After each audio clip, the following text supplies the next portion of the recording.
ሰላም ጤና ስጥልን ውድ አዲስ 24 ወዳጆች፣ በዛሬ መረጃዎቻችን የማህበራዊ ሚዲያ ተጽዕኖ ፈጣሪ መንሱር ጀማል በተመለከተ አዲስ ነገር አለን። የጠቅላይ ሚኒስትር አብይ ሪል ስቴት ገበያውን መቆጣጠሩን ተገልጿል። ስለሱም እነግራችኋለን። ታዋቂው ዩቲዩበር አቤል ብርሃኑ የወይኗ ልጅ ትልቅ ሽልማት አሸንፏል። ከኛ ጋር ስትቆዩ ይህንንም ታገኛላችሁ። ሴቶችን እንደ ውሻ ሰንሰለት አጥልቆ የሚጎትት አንድ የዱባይ ባለሀብት ቁጣን አስነስተዋል። እስከ መጨረሻው ከቆያችሁ ታገኙታላችሁ። የተከበራችሁ አዲስ 24 ወዳጆች፣ ሌሎች መረጃዎች እንዲደርሷችሁ ደግሞ ቻናላችንን ላይክ፣ ሼር እና ሰብስክራይብ አድርጉ። ወደ ቀዳሚው ዜናችን አለፍን።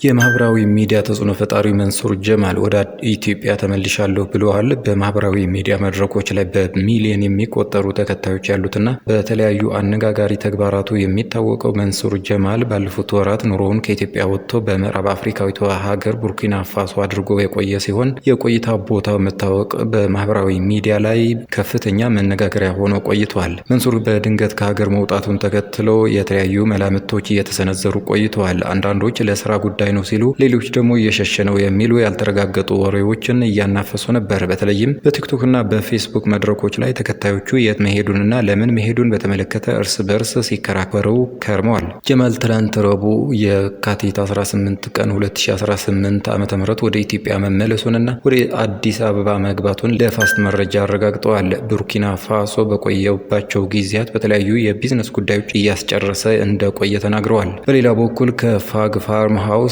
የተባለ ግዙፍ የአሳማ እርባታ ድርጅት ጋር በቡርኪና ፋሶ የሚገኝ የአክሲዮን ተባባሪ በመሆን ለመስራት እየተጋ ነው የሚሉ መረጃዎችም ሲናፈሱ ነበር። በቀጣይም በኢትዮጵያ የፍግ ፋርም ሃውስ ቅርንጫፍ በመክፈት ለወጣቶች በአሳማ እርባታ ዘርፍ ዘላቂ የስራ ዕድል ለመፍጠር ታላቅ ጥረት እያደረገ ይገኛል ተብሎ ነበር። በኢትዮጵያ የሶሻል ሚዲያ መድረክ ቀዳሚ ከሚባሉት መካከል አንዱ የሆነው አቤል ብርሃኑ በሎስ አንጀለስ በተካሄደው 10ኛው ጳጉሜ የኢትዮጵያ መዝናኛና ባህል ማዕከል ሽልማት ፕሮግራም ላይ የክብር ተሸላሚ ሆነዋል። አቤል ይህንን ሽልማት ሲቀበል ጉዞ በልጅነት የጀመረው በዓለም ገና ተራሮች ላይ እንደነበር በማስታወስ ለደረሰበት ደረጃ ፈጣሪውን አመስግነዋል። አቤል ሽልማቱን የኔ ብቻ አይደለም በማለት ለስኬቱ መሰረት የሆኑትን አካላት በይፋ አመስግነዋል።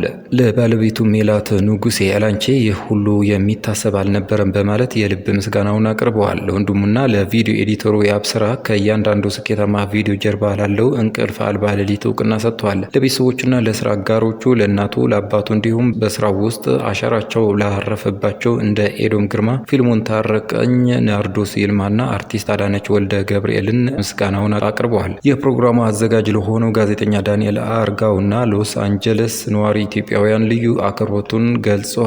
የዓለም ገናው ልጅ ዛሬ 86 ሀገራትን ረግጦ እዚህ መድረሱ ለብዙዎች አነቃቂ ሆነዋል። አቤል በመላው ዓለም ለሚገኙ ተከታዮቹ ባስተላለፈው መልእክት እናንተ ባትኖሩ የዚህ ጉዞ ትርጉም አይኖሮም ነበር በማለት ስኬቱን ለደጋፊዎቹ ሰጥቷል። ጉዞ ይቀጥላል፣ ቀጣዩንም አድማስ አብረን እንሻገራለን ሲል አቤል ብርሃኑ ለተከታዮቹ መልእክት አስተላልፈዋል። ከዓለም ገና እስከ ሎስ አንጀለስ የሽልማት መድረስ ቀላል ባይሆንም አቤል ግን በጽናትና በስራው ይኸው የድል አክሊል ለፍተዋል። የወይኗ ልጅ አሁንም የዓለም ልጅ ጭምር ለመሆን ጥቂት ወራት ብቻ ናቸው የቀሩት። የአብይ ሪል ስቴት ገበያውን መቆጣጠሩን ተሰማ። የጠቅላይ ሚኒስትር አብይ አህመድና የግል ንብረት የሆነው ኦቪድ ሪል ስቴት የአዲስ አበባ ክፍት ቦታዎችን እየወሰደ ይገኛል ተብለዋል። ጥሩ ቦታ ከሆነ ነዋሪ ቢኖረው ግድ የለውም። ነዋሪዎቹ በኮሪደር ሰበብ ወይም በመናፈሻ ሰበብ አፍርሶ ሪል ስቴት ይገነባበታል እየተባለም ይገኛል።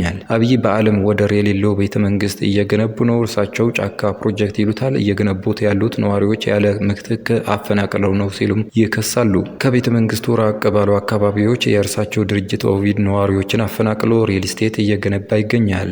በ4 ኪሎ፣ በካሳንችስ፣ በኮሪደር በፈረሱ ቦታዎች ላይ ኦቪድና ሌሎች ሪል ስቴቶች ቦታውን ተቀራምተውታል። ደሃን ጎዳና ተዳዳሪ አድርጎ ቤት መገንባት አሁን ላይ ኦቪድ የሪል ስቴቶች አለቃ ሆኗል ተብሏል።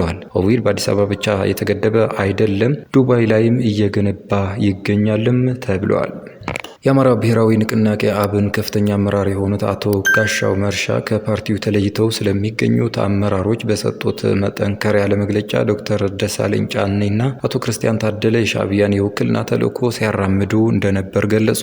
አመራሩ ከቢቢሲ ጋር ባደረጉት ቆይታ በፓርቲው ውስጥ ተፈጥሯል የሚባለውን ክፍፍል በማስተባበል እነዚህ ግለሰቦች ከፓርቲው የተባረሩት በስነ ምግባር ጉድለትና ከድርጅቱ የፖለቲካ መስመር ውጭ በመንቀሳቀሳቸው መሆኑን አስታውቋል። አቶ ጋሻው ጋሻው እንደገለጹት እነ ዶክተር ደሳለኝ የሚያደርጉት ትግል ለአማራ ህዝብ የሚደረግ ሳይሆን የኤርትራውን የሻዕቢያን ፍላጎት የሚያስፈጽም ነው ብለዋል። ግለሰቦቹ የፓርቲውን አቋም ሳይሆን የግል አጀንዳቸው ሲያራምዱ በመገኘታቸው በስነ ምግባር ጉድለት ከፓርቲው እንዲባረሩ ተደርጓል ብለዋል።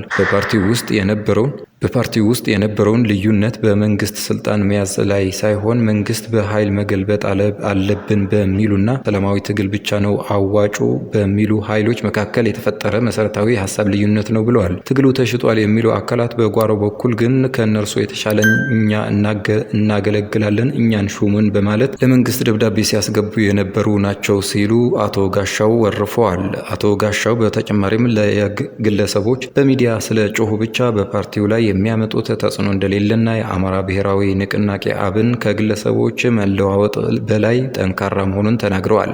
በፍቅር ስም የሚፈጸሙ ጥቃቶች ሀገርን ማስቆጣት ቀጥለዋል። አልፈልግህም አብረን አንኖርም በማለቷ ብቻ በገዛ ፍቅረኛዋ የታረደችውና ሆዷ ከላይ እስከታች የተተለተለው ወጣት ታሪክ የሁላችንም በር የሚያንኳኳ የጋራ ስጋት ሆነዋል። ተጎጂዋ ወጣት በደረሰባት አሰቃቂ ድርጊት ለሞት ተቃርባ የነበረ ቢሆንም በፈጣሪ እርዳታ ተርፋለች። ሆኖም ግን ፍትህን ፍለጋ የሄደችበት መንገድ እጅግ አስገራሚና መስዋዕትነት የተሞላበት ነበር። አጥፊውን ለህግ ለማቅረብ ስትል ብቻ ያረዳትን ሰው ደግማ ለመቅረብ ተገዳለች። በጣም የሚያሳዝነው ግን የታመመች ዕለት ያልጠየቋት የአጥፊው ቤተሰቦች 100,000 ብር በመስጠት ጉዳዩን በገንዘብ ለመጨረስ መሞከራቸው ነው። እሷም ለፍትህ አልደራደርም በማለቷ ግለሰቡ በ30,000 ብር ዋስ ወጥቶ ተፈቶ እንዲወጣ ተደርጎ ነበር። እሷ ግን ተስፋ ሳትቆርጥ በባህር ዳርና በአዲስ አበባ መካከል እየተመላለሰች ባደረገችው የፍትህ ትግል በመጨረሻም ግለሰቡ በ8 ዓመት ጽኑ እስራት እንዲቀጣ ተደርጓል። የጥፋተኛው መታሰር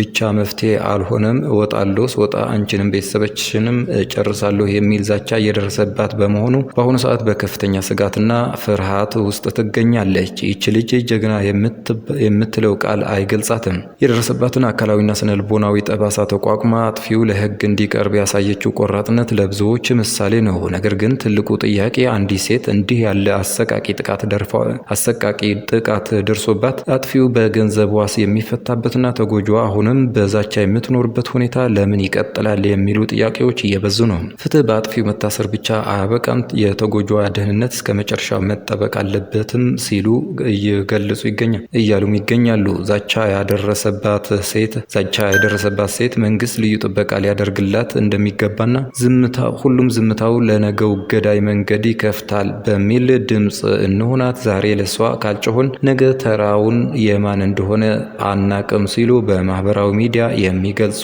ጉዳዩን የሚከታተሉ አካላት እየገለጹ ይገኛሉ። ሰሞኑ በዱባይ የተከሰተው ዓለም ወዴት እየሄደች ነው የሚያስብል ሆነዋል። በዚህ ድርጊት ብዙዎችን አስቆጥተዋል። ይህ በምስሉ ላይ የምትመለከቱት ግለሰብ የዱባይ ዜጋ ሲሆን በጣም ሀብታም ነው። በመሆኑም በውሻ ምትክ ሴቶችን መጎተት ፈልጎ ለዚህም ዓላማው ብዙ ዶላሮችን መደበ። በተለያየ መንገድ ለዚህ ፍላጎቱ የሚቀበሉ ሴቶች ሲያፈላልጉ ቆይቶ እነዚህ በምስሉ ላይ የሚታዩት ሴቶችን በማህበራዊ ሚዲያ አግኝቶ ከከፈላቸው በኋላ እንደሚታየው በየቦታው ሲዘሩ እንደ ውሻ ሰንሰለት አጥልቆላቸው እንደ ሕፃን ልጅ ዳዴ እያሉ እንዲከተሉት አድርገዋል። በዚህም በተለያየ መንገድ ብዙዎች ቁጣቸውን እየገለጹ ይገኛሉ። ግማሾቹ እንዴት የሰው ልጅ በዚህ ደረጃ ተፈጥሯዊ መብቱ ይጋፋል እያሉ ሲሆን፣ ሌሎች ደግሞ ሰዎች ለገንዘብ ሲሉ ምን ያህል ለክብራቸው እንደማይጨነቁ እየገለጹ ነው። እናንተስ ምን ትላላችሁ? ኮሜንታችሁን ከስር አስቀምጡ።